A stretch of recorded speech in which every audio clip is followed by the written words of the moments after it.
We are looking at Genesis chapter 29, about the first 22 verses right from there. If you're taking notes this morning, the title is, You Reap What You Sow.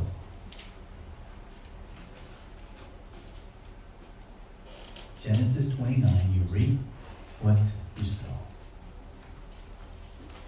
Verses 1 through 3, it reads, Then Jacob set out on his journey and went to the land of the people of the east. He looked and saw a well in the field, and behold, 3 flocks of sheep were lying on there beside it, because they watered the flock from that well. Now the stone on the mouth of the well was large. When all the flocks were gathered there, they would roll the stone from the mouth of the well and water the sheep. Then they would put the stone back in its place on the mouth of the well. So they're giving us kind of a context here of kind of just like the setting for the story and where this conversation takes place. Like the old westerns, and he walks in, he hits the door in the saloon, and he walks in, and everybody's standing around the bar. And kind of this is what's going on. A bunch of guys standing around a well with sheep. That's what we're getting right here. But what we also can see in this is that God has stayed and been with Jacob on this trip. He's blessed him. He's safe going to where he needs to go. The Lord promised that he would take care of him. Remember, he just finished having that experience where he laid down. He saw those angels coming up and down on that ladder. Now, as he's getting closer to the well, he sees these shepherds. Now remember, he's trying to get to Haran, doesn't know where exactly it is, knows he's going in the right direction, but he sees these guys, and there's this rock, and I was curious about the rock. And something I found out about this rock in particular is that they would do this they would place a rock on these wells, and they would do that to protect them from drying out, getting stuff thrown in them or whatever, filled up with dirt. And also to keep people from stealing the water. You're out in the desert where there's not a lot of this, right? So to protect it so nobody else could take it, they would also cover it. So they would do that. So it could be one of those reasons, but for sure it was covered, and the rock was huge because it would take a group of men to move it. Not just, one or two. It said that we get together, they'd move the rock. That's going to come into play later. Verse 4. And then Jacob says to these guys, My brothers, where are you from? And they said, We're from Haran. So he said to them, Do you know Laban, the son of Nahor? And they said, We know him. And he says to them, Is it well with him? And they said, It is well with him. And here is his daughter Rachel coming with sheep. Then he said, Look, it is still a high day. It's not time for the livestock to be gathered. Water the sheep, go pasture them. But they said, We cannot until the flocks are gathered. And they rolled the stone from the mouth of the well. Then we water the sheep. While he was still speaking with them, Rachel came with her father's sheep, for she was a shepherdess. When Jacob saw Rachel, the daughter of his mother's brother Laban, and the sheep of his mother's brother Laban, Jacob went up and rolled the stone from the mouth of the well and watered the flock of his mother's brother Laban. I thought, this is so Guy right now, what he does. And let me hopefully explain why. Again, Jacob doesn't really know where he's at until he asks the shepherds at the well. Guys, how you doing? We're in Haran, the place. Okay, great. So I know guys, for the most part, we're not really big on asking for directions. We know how to get there. Okay, some of us are really good at it. Some of us are not. But we don't ask. We just, where are you going? Don't worry, I know it. Honey, you should have turned. There's another way. Believe me, I know. I can feel it. Right? So he's trying to figure out, how am I going to get to this place? I know they pointed that way, so that's the way I'm going. Do I believe God was leading him? Sure. But there he goes, wasn't sure, so he asks these guys. And once he's there, again, he walks up, sees all these guys with their sheep hanging out around the well, right? So he starts up a conversation. So, and I'm figuring they're 20-somethings, right? They're not very old. Let's say 17, 18 up to 25-ish, just to give an idea of the age pool that's there. And he says, Hey guys, do you know Laban, the son of Nahor? Yeah, sure we do, man. Everybody knows that guy, right? We know who he is. How's he doing? Matter of fact, there's his daughter Rachel right there. She's coming with all of his sheep. So everything's said. It's like, oh, okay, the Lord was supposed to lead me to go back to my mom's family, to go with my uncle Laban, to find a wife from there, and that's what I'm supposed to be doing. And here I am, right here, and right in front of me is my uncle Laban's daughter. So God's leading all of this right now. He's going, hey, this is all right. Everything's going according to plan right now. Now, verses 7 and 8. This is the one where it sounds like Jacob wants the guys to leave.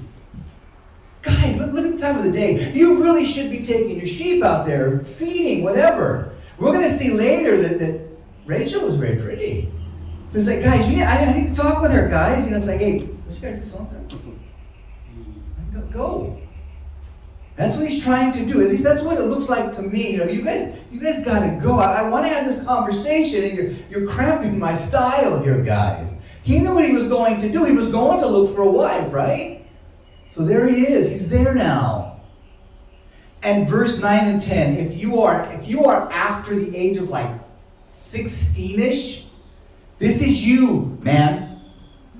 And I'm even going to look at you guys because you're going to be like, Anthony, you're talking to me. No, just listen. For 9 and 10. While he was still speaking with them, Rachel came with her father's sheep, for she was a shepherdess. When Jacob saw Rachel, the daughter of his mother's brother Laban, and the sheep of his mother's brother Laban, Jacob went up and rolled the stone from the mouth of the well, and he watered the flock of his mother's brother Laban. Guys. You see her, you are smitten by her, you think, she's beautiful. First thing is, I must impress her. What does he do? The guys just told him, it takes a group of us to move this rock. We can't water our sheep until this happens. So what does he do? Sees her coming.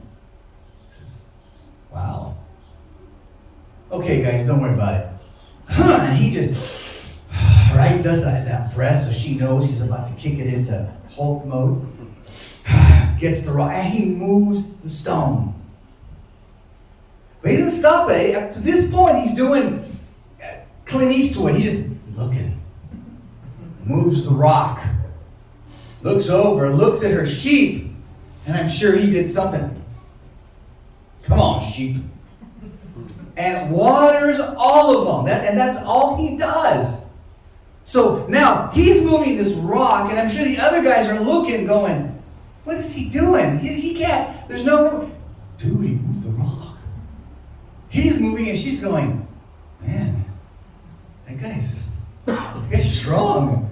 I usually see like 6, 8, 10 of them moving this thing, and he moved it for me. Huh. Okay. If you remember back a few chapters, Rebecca, his mom, did something very similar. She didn't move the rock. But when the servant came looking for the right woman for Isaac, what did he do? What did she do? She went, she got the water, and she kept coming back and forth and watering his sheep. So he does this. Again, don't know why. I'm just thinking if it was me and I saw her and I thought, wow, I might throw a disc up trying to impress her. He does this. But here, now ladies, are you ready? This guy just did this in front of you. You don't know it's for you. You just see some guy, gorilla dude, move this big rock that it usually takes a group of men to move. You have no idea who he is. He waters your sheep for you. And then comes verse 11. Then Jacob kissed Rachel and raised his voice and wept. And Jacob told Rachel that he was a relative of her father, and that he was Rebekah's son, and what she did, she ran and she told her father. So when Laban heard the news about Jacob, his sister's son, he ran to meet him and embraced him and kissed him and brought him into his house. Then he told Laban all these things. That part bothered me. And Laban said to him, you certainly are my bone and my flesh. And he stayed with him a month. So now we know what happened. Now, ladies, again, help me out here. This kiss must have freaked Rachel out. At least a little bit. Ladies, think about this now. You are there. This is your daily routine. You come down, you bring the sheep, you wait for the guys, they move it, everybody gets their turn, you go home, we're done. All of a sudden, you show up, it's hot, guys are sitting around doing their thing, this other stranger walks up there, gets the rock, moves it, right, gives your sheep water, and then comes up to you, grabs you, and just plants one on you. This is what's going on. Just a little bit of a freak out here. I'm thinking, this is not a normal greeting. What's going through your mind? You're like, there's this really strong stranger here. He moves a rock and he walks up and he kissed me. And then he starts talking really loud. And then he starts crying. The guy's nuts. The heat got him. Something's not right. I need to get out of here. Think about it. How would you feel that was going on? This is what was happening to her. But there she is. So, I'm pretty sure that Jacob was overcome with emotion when he did this. God, you were so awesome. Thank you. And that's my prayer. I'm here. And oh, she's beautiful. And so all this emotion is running through him at this time. But I'm also pretty sure with all that emotion, there comes a point, guys, when you see somebody, right, gentlemen, and you're just like, man, she's beautiful. You get that, what's the word in Bambi? Twitter-pated. You just like, right? And you're like, no, it's cool. This is where he was. He was just Twitter-pated. He was done. You're it. I told you when I first saw my wife, she walked in and you're up front. You're supposed to be able to know how to communicate. I stuttered. And it got attention from people when I did. You're just like, wow. So what's going on here? He was just overcome by this emotion, by her beauty, by just that woman in front of him. But I'm sure once he got past that and once he saw Rachel's expression, right? He walks up, he kisses her, she's like, whoa. And then there's an awkward silence. All the guys are, hey man, everybody's watching this right now, and I'm sure he heard the silence. And I'm sure he noticed her face as all this is going on. So what does he do? He does what any of us would have done. I'm family. Right away he goes into explain. This is why I'm not weird. I'm good. I'm good. We're family, me and you. Okay. Hearing that Jacob was her Aunt Rebecca's son, it might have put her at some ease. It's like, okay, cousin, right? Okay, we're related. What was the first thing she does? She runs home to tell her daddy. That's the first thing she does. Hey. So, Jacob told Rachel that I'm your father's relative. We're related this way. Now, I am pretty sure, because remember when Rebecca was sent off, they were all around, they were all saying, be blessed and have many children. I mean, they all loved her and they were all blessing her as she left with Isaac. So I'm pretty sure she'd been told the story about her Aunt Rebecca, how she married this real rich, distant relative. Mia, you should have seen it. We were all there, and he came and he brought these bracelets, and it was amazing. And when he took her, it was like a parade out of here. You should have seen it. So she's heard the stories. You know how we talk about, people's weddings or big events, like, dude, this one had the best, cake or mole or whatever it was. It was awesome. And so they're talking about it. I'm sure she heard it. But immediately what she did was she ran, she went to her dad, she says, hey dad, Becca's son is here. Okay? I just want you to know, he's here. So, 13 and 14, I'm going to read that again. It says, "So when Laban heard the news about Jacob, his sister's son, he ran to meet him, embraced him, kissed him, and brought him to his house. Then he told Laban all these things." Again, that bothers me. "And Laban said to him, 'You certainly are my bone and my flesh,' and he stayed with him a month." So as fast as he could, what does Laban do? He sprints out to meet Jacob. I'm going to tell you right now, because I have a daughter. As a dad running out there to see who this guy was that grabbed his daughter and kissed her, family or not, young buck, you and me, we're going to have a conversation. Dad with a daughter, right? That we would. It's like, no. I don't care who you are, who you're related to. You don't just grab my daughter and kiss her. It just doesn't happen. I don't care who you are. I don't care how rich you are. It don't matter to me. Okay, so this is what we really start to see Laban come out. Okay. Laban instead, he runs up to Jacob, he hugs him, he kisses him, and then he brings him into his house. Dads, I don't see any of us here doing that. You're the guy who's run up and kissed my daughter? Yeah, let me hug you, let me kiss you, come into my house. I'd be like, no, we're going to walk by this ditch over here. We're going to have a talk. Okay, and we'll see what the Lord lays on my heart. Right? This is what he does. He goes, he greets him, he hugs him, he kisses him, and he brings it home. But here's the thing, it brings him home. But the thing is he does this after Laban did all of those things. After he welcomed him, after he hugged him and kissed him and brings him into the house, it says, then Jacob told him his story. Without knowing anything, just knowing who he was related to, that was enough for me to bring him in. Here's the thing. Laban is not this great, cool, loving guy. Okay? After hearing the story, Laban says, we're family. Definitely bone of my bone. We're good.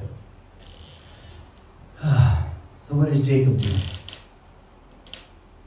He, I believe, innocently accepts the hospitality. It's common in that part of the world. He stayed with him. My uncle. Go ahead, Neil, stay. Relax, you had a long journey. Okay, I'll stay. Stays a month.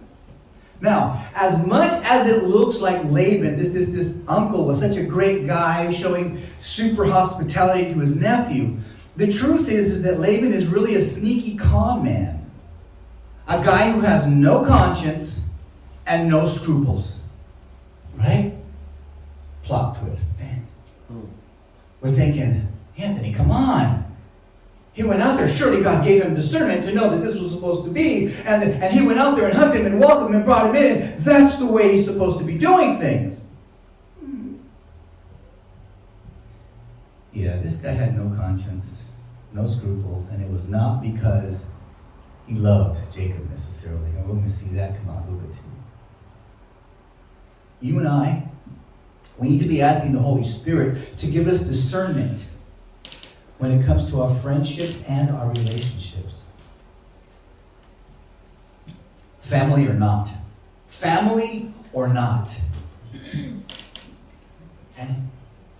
Sometimes we think, oh, well, they're family. They would never. You ask God to give you discernment with what you're doing. Whatever your relationship is, ask God to show you. Lord, should I be in this relationship? Should I have this friendship? Proverbs 27:6 says, faithful are the wounds of a friend. I've been told things by friends that hurt me, but I needed to hear them. And I heard them. They called on the carpet because I needed to be. Faithful are the wounds of a friend. And at the moment, I wasn't a real fan of what it was. Embarrassed that it happened. But I needed it. Faithful are the wounds of a friend. But listen to the second half. But the kisses of an enemy are deceitful. You ever have anybody butter you up? Right? I know what it was like when I first had a job. Make a little bit of money. People I didn't really associate with or know too well became my friend come payday. Right? It's Friday. How you doing, man? I ain't seen you in a while. Yeah, since last week when I got paid. Right? There's people that are like that. They only come around you to use you. That's it. They don't love you. They don't care about you. And like the prodigal son, the moment you don't have any more cash, they're gone. So we need to ask God to give us that discernment when we have friendships or relationships. Is this where I should be? Is this who I should be pursuing? Verse 15. Then Laban said to Jacob, because you're my relative, should you therefore serve me for nothing? Tell me, when shall your wages be there, nephew? Now Laban had 2 daughters. The name of the older one was Leah. The name of the younger was Rachel. And Leah's eyes were weak, but Rachel was beautiful in figure and appearance. Now Jacob loved Rachel, so he said, I will serve you 7 years for your daughter Rachel. Laban said, it is better that I give her to you than to give her to another man. Stay with me. So Jacob served him 7 years for Rachel. Check this out. And they seemed to him like only a few days because of his love for her. Wow. Back to our Uncle Laban. This invitation from Laban asking him to stay wasn't really as much an invitation to stay as much as him making a clarification. Nephew, you've been here a month. If you're going to stay here any longer, you're going to have to earn your keep. You're going to be staying and fulfilling the obligations, if you do, as one of my servants. That's what he's saying. You've been here a month. That's enough. Nobody stays here for free. You got to start working. You're going to be one of my servants now. But I got a heart. I'm your uncle. Wouldn't be right for me not to pay you something, right? I mean, it just doesn't seem right. We're family. So, what do you think your wages should be? What do you want to work for me? Okay. Right, we're thinking, wow, how awesome. So now we got this contract, and let's look at what he's looking at here, okay? There's these 2 sisters. There's Leah and Rachel. Very, very different in appearance by what we can tell, okay? But here's something that's my personal conviction as I read through this and see what happens. As I read the story, they were different in their outward appearance. But I really believe that they were identical when it came to their hearts. Inside. I believe they had the same convictions, the same morals, the same beauty inside. Okay, and we'll see this later. I really believe that. Speaking of Leah, it says that Leah had weak eyes. What does that mean? It could mean that she just had bad eyesight. Okay?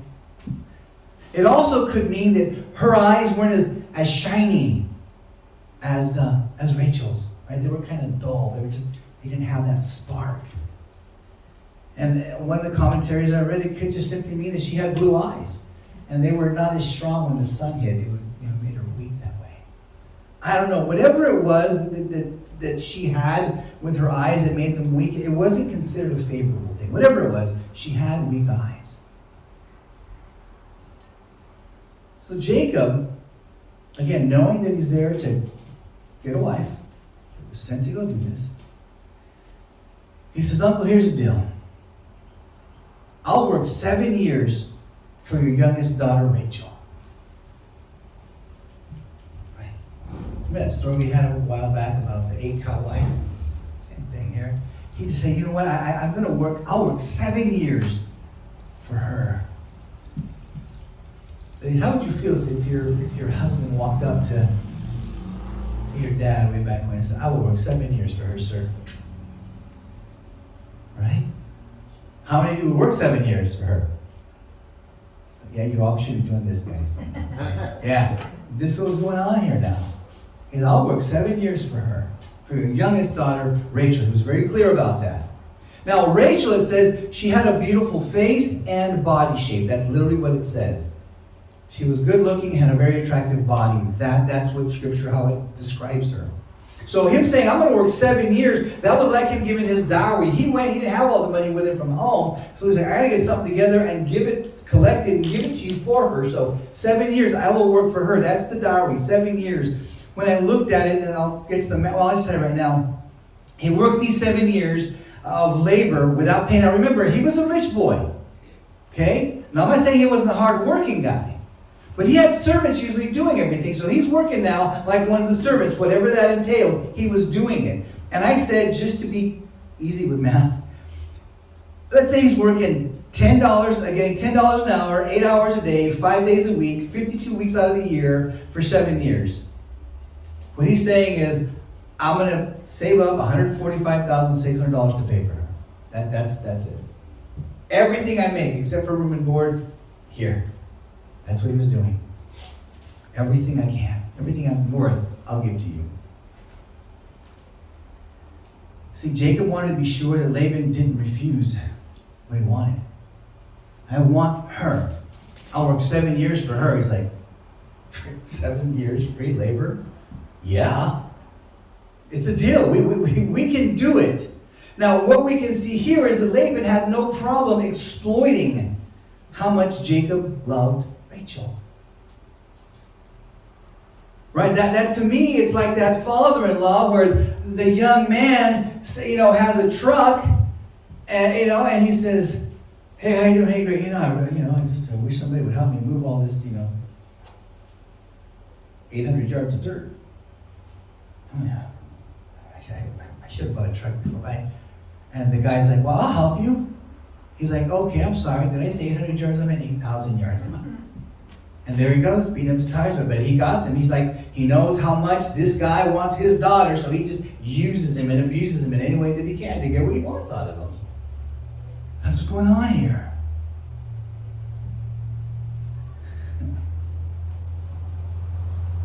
I can almost hear Laban saying things like, "I know you can give him a couple of hours over there to do this or take care of that or build that or dig that and remember, you're doing this because you love Rachel so much." Yeah, it's for Rachel. And he did it no problem. Right? I mean, I know when I was chasing after my wife, my father-in-law said, "Hey, we're going to dig a ditch. Let's go!" Right? Now I got the girl. But I still say, "Okay, let's go." Because I love my father-in-law too. But you see what I'm saying? Well, yeah, I'll do it. Whatever it is. Point. I want to make sure I get what I want. Now, I like what it says. Those 7 years seemed like a few days to Jacob because of how much he loved her. Didn't matter what he was doing. Those days just flew by because he already saw the end. I'm going to get the girl. This is great. Now remember, 7 years of labor without any pay except for room and board. But guys were probably thinking, well, yeah, I mean, he's right there. He's working. He's probably sleeping in one of the rooms around where they're at. And I mean, you go home, well, you work. You go home, you shower, eat maybe. Then I spend the next 3-4 hours with her. I'll be seeing her every day after work. Yeah, it wasn't like that back then. Not at all. He couldn't spend as much time as he wanted to with Rachel. They had some really strict rules. I remember people telling me back in the 40s or even the 60s, and we were like, it wasn't like we could just go out and date whenever. A lot of these times, now we text everything, right? You guys text or whatever you do. And I remember when it was notes, actual notes that you wrote, right? And then you get them, and then you find different ways to fold them so they look cool, right? And then you pass them or whatever, and it was notes. And then you put stuff that like real personal that you hope nobody found or nobody else read. But that's how the communication was done when I was a kid. And even before that, they would have it where you would go over, in the 30s, 40s, whatever, go over and want to see this young lady. And what would happen? You would show up, young man, they would bring you in, you'd sit in the parlor, the young lady would come down, and then instead of just saying, hey, we'll be back. Oh no. You had a chaperone. You had somebody walk with you, go with you. And they stood between you. Right? Okay. Oh, go ahead, talk. Can't say what I want to say with you right there. Good, then you should probably be saying it. Let's keep up. It was a chaperone there. That's what was going on. So don't think that he just went, hung out, she was like, hey, come out to my room, we'll just talk and listen to this, some music. No. That's not what happened.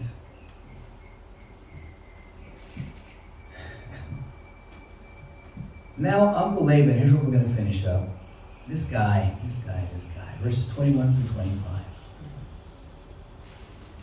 Guys, 7 years have passed. At the end of year 7, the girl is yours. You have been counting every day, every moment until the end of year 7. You wake up that morning and you're like, yes, it's the end of year 7. So here's what happens. Then Jacob said to Laban, and I'm sure he did it with a smile, give me my wife. My time is completed that I may have relations with her. What he said. 7 years. I've waited. I want my wife. We're going to have kids. That's what he's saying. That's what he's saying. Now, so Laban gathered all the people of the place and held a feast. Laban, okay? Now in the evening he took his daughter Leah and brought her to him. And Jacob had relations with her. Laban also gave his female slave Zilpah to his daughter Leah as a slave. So it came about in the morning that, behold, it was Leah. And he said to Laban, what is this you've done to me? Was it not for Rachel that I served with you? Why have you deceived me? Wow. Right, here's we go. Dun, dun, dun. Cliffhanger. Stay tuned next week. 7 years have passed, man. 7 years are done. Right? You've given 7 years of your life to be with her. She's been waiting for you those 7 years. During that time, I want to be very clear with this, Jacob and Rachel did not have sex. If nothing else, what that shows us, folks, is that true love waits. It does. Before I was a senior pastor, I was a youth pastor, and you run into this a lot. Well, he says or she says. There's no excuse. Well, there's no reason for your sin. There's excuses that abound forever. But there's no reason you can give that would justify your breaking God's laws. Young woman, a true man of God doesn't lead you to the bedroom. He leads you to the altar. He leads you to the Lord. Well, if you really love me, no. And young man, if you love her, you'll respect her at all times. And in all ways. And here's the thing, young guys. As dads, uncles, grandpas, our job is to be there if you decide not to. Oh yeah. And we'll get you quick. Well, how do you know? Because we was you before. Respect her. Okay? And I'll tell you right now, I'm not like you, but my trust only goes so far with you. Okay? Why? Because that's my daughter. That's my granddaughter. That's why. Okay? Young people, if that person loves you, they will lead you closer to God, not away from Him. Well, I mean, for me, one of the greatest things that attracted me to my wife was her love for God, for His Word. The questions that she would ask and the observations she would make and the things she would share with me that she found in Scripture, that just, wow. It wasn't the Hey, you know it's legal now. What do you say we go? No. Nobody's going to know. No. They love you. They're going to lead you closer to the Lord, not farther from Him. And if you really love the Lord, you're not going to want to be with anybody who's going to try to pull you away anyway.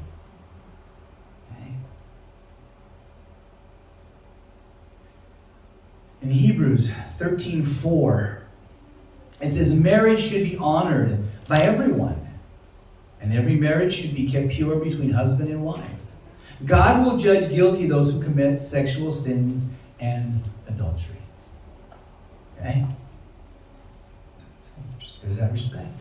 It's got to be there. He respected her. Proverbs 5:18.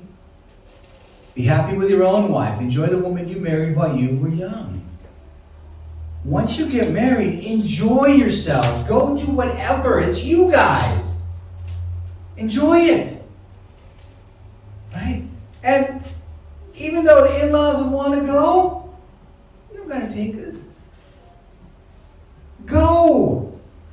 We're going to go climb a mountain. Then go, especially if it's a mountain I ain't going.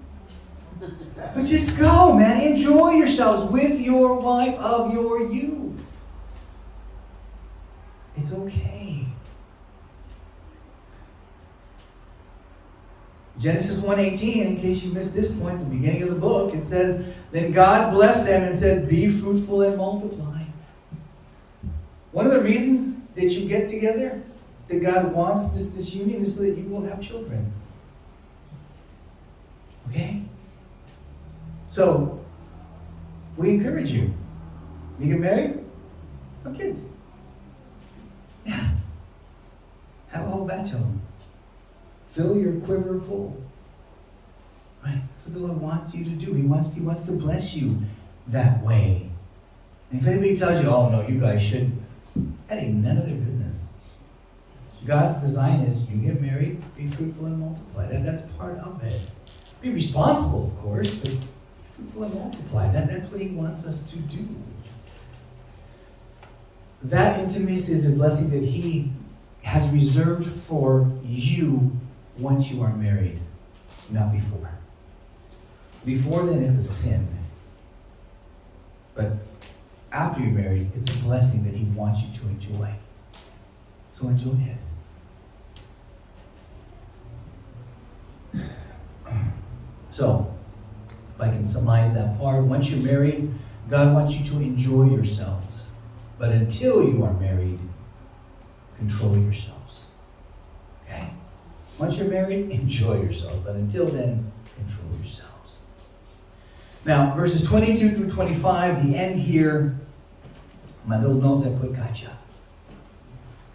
It says, hey, 7 years, I am ready. I want my wife. I mean, I got plans, okay?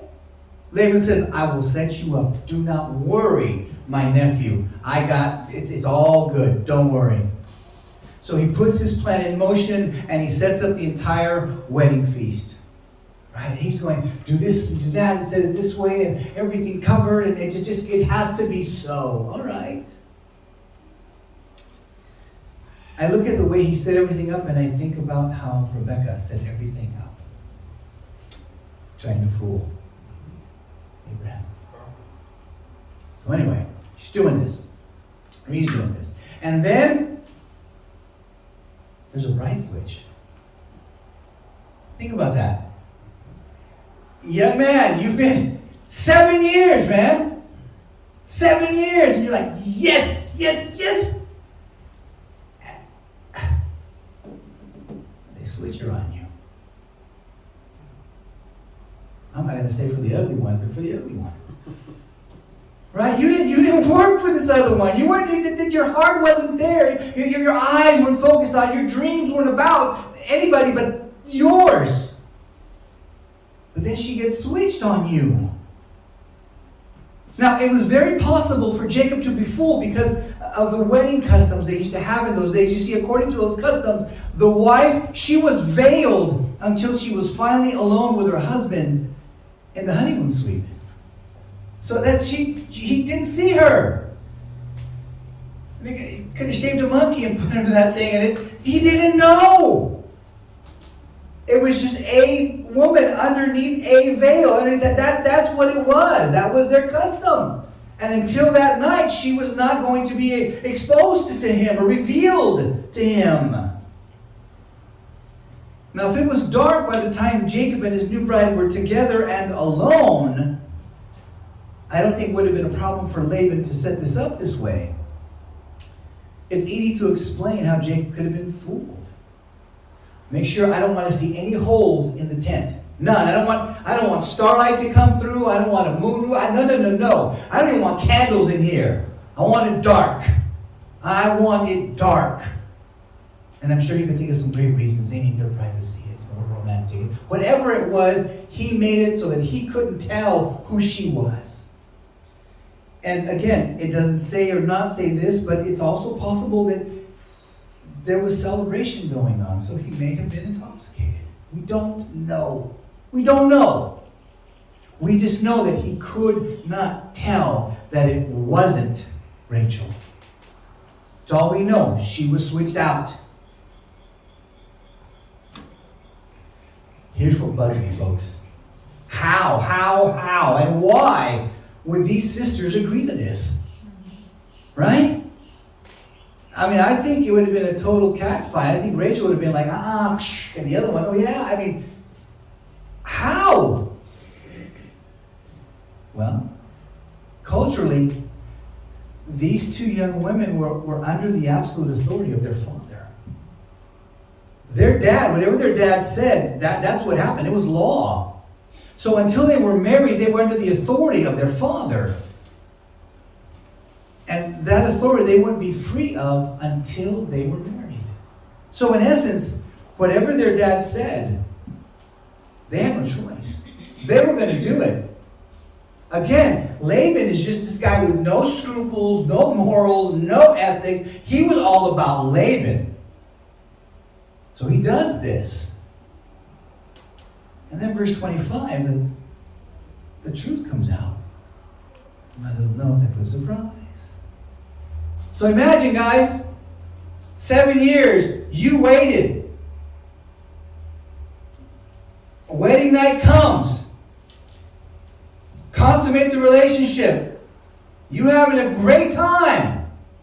Can't see her face. Can't make it out, just too dark.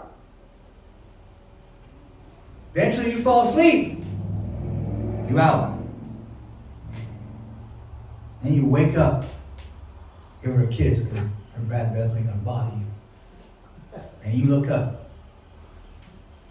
And you don't see Rachel. You see Leah. How you feeling, man?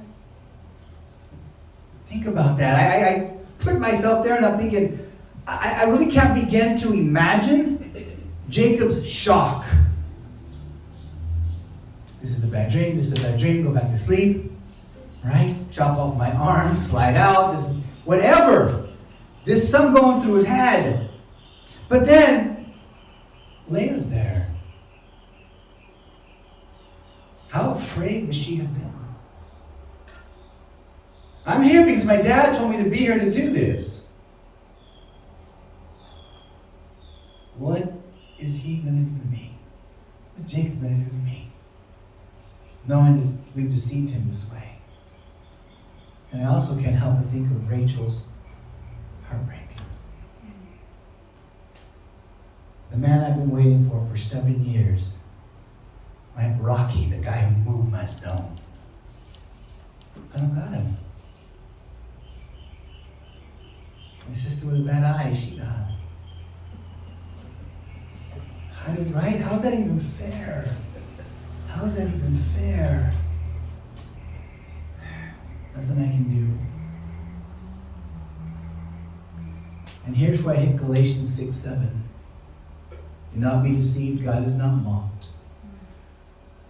For whatsoever a man sows, that also he shall reap. Don't forget what Jacob had done to Esau. How he deceived him, how he fooled him, how he fooled his dad, how he took the birthright from his brother, right? How he dressed up to seem like he was his brother with goat skin on him, right? All of that stuff, how he got mama to cook for him, or mom just basically did it on her own, just take it to him, right? There was all of this conniving going on. Whatever a man sows, he will reap. Now we see that the deceiver is being deceived. I found it kind of funny that he would say that. He says, why have you deceived me? Bro, you're like the guy that was known for this. You do this all the time, Jacob.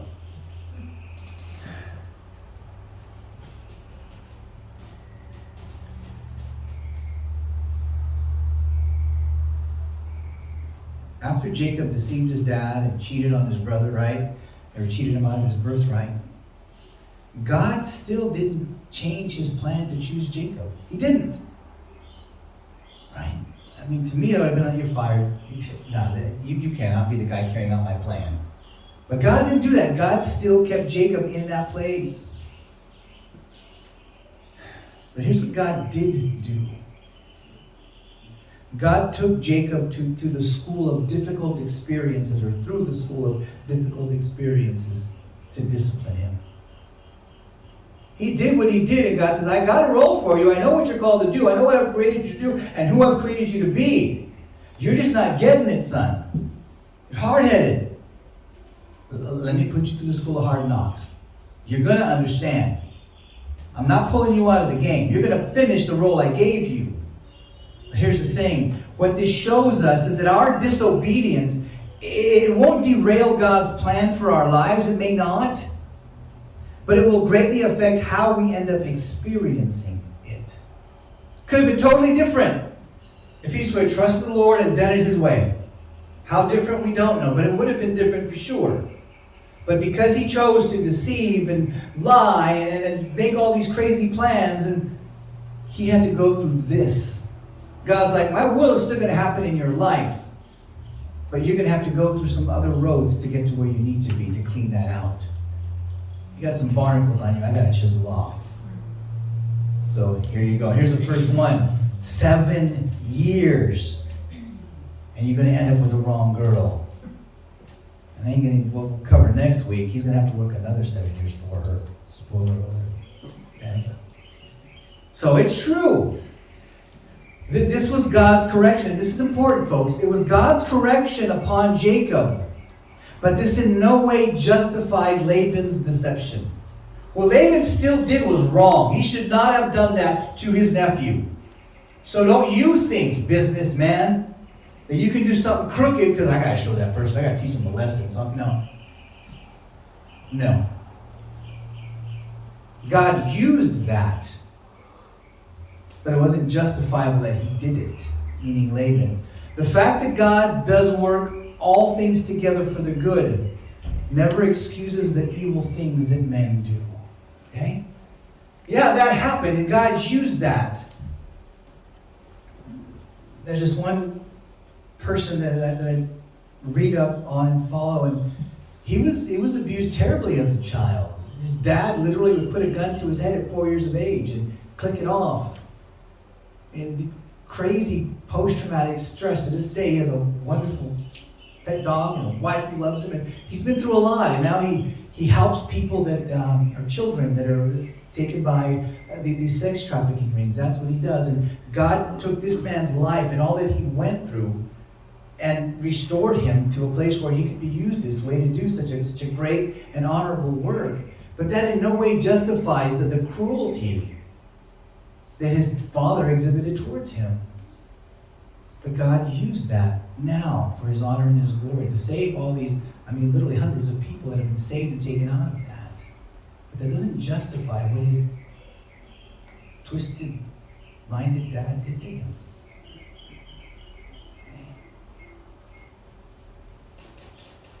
Folks, the Lord loves us. He's got a plan for us, and we need to trust him in the way he wants to do things. Even though it may not be how we think it should happen or unfold, we need to wait on him. There's nothing better than that, nothing greater than that. How many times have we got ahead of God only to regret it? I don't have to say every time I get ahead of God, I regret it. Never once have I said, see, my plan was better. Should have listened. It doesn't happen. I come back and I'm like, I did it again. He's like, I know.